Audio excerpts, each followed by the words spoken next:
Samantala, 21 priority bills ang inaprubahan ni Pangulong Ferdinand R. Marcos Jr. na inaasahang magpapagaan sa buhay ng mga Pilipino. Kabilang dito ang panukalang pagtanggal sa travel tax at panukalang pagtigil sa iba't ibang online crimes gaya ng pag-aabuso o pang-aabuso sa kabataan. May report si Kenneth Pasyente.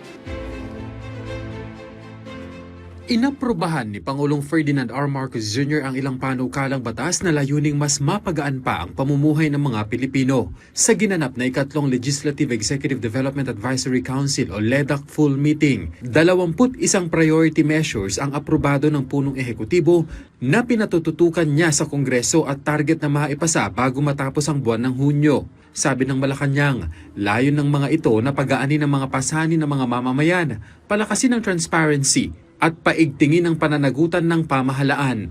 Binigyang prioridad ni Pangulong Marcos Jr. ang 21 priority legislations na makakatulong na maiangat ang pamumuhay ng taumbayan.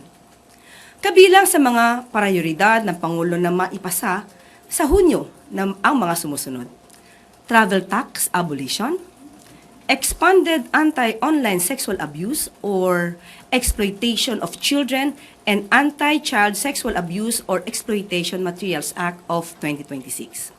Fake news and digital disinformation na layuning isa rin ang pintuan ng mga gumagawa ng iba't ibang online crimes at bomb elections. Sa planong pag-abolish sa travel tax, sinabi ng Malacanang na tulong ito sa mga Pilipinong palabas ng bansa na ang target ay hindi lamang mamasyal, kundi ang ilan ay para magtrabaho at ang iba naman ay emergency cases. Bagaman nagagamit sa infrastruktura at edukasyon ang nakokolektang kita mula sa travel tax, tiniyak ng Malacanang na hindi mapapatid ang pagpondo sa mga ito.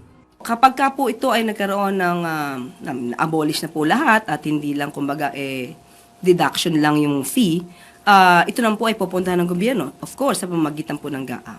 Binigyang diin din ng palasyo ang kagustuhan ng Pangulo na maiprioridad ang anti-political dynasty, kung saan sa ngayon ay kapwa gumagawa ng public consultation ng Senado at Kongreso patungkol dito. Muli ring binigyang halaga ng Pangulo ang pagpasa ng Citizen Access and Disclosure of Expenditures for National Accountability o CADENA Act, ang Party List System Reform Act at ang Independent People's Commission Act. Kung magkakaroon po ng People's Independent Commission, tignan po natin kung anong mangyayari sa ICI. Dahil ang ICI naman po is an independent commission, a fact-finding commission na nakakatulong po sa ehekutibo para mas mapabilis po ang pag-iimbestiga ng Ombudsman at ng DOJ.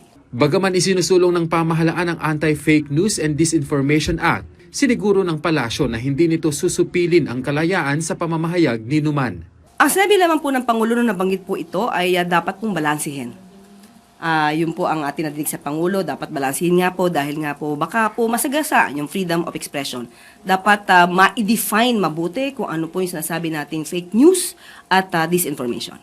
Hindi po hahayaan ng Pangulo na masagasaan ang anumang freedom of expression, freedom of speech ng ating mga kababayan. Kenneth Pasyente para sa Pambansang TV sa Bagong Pilipinas.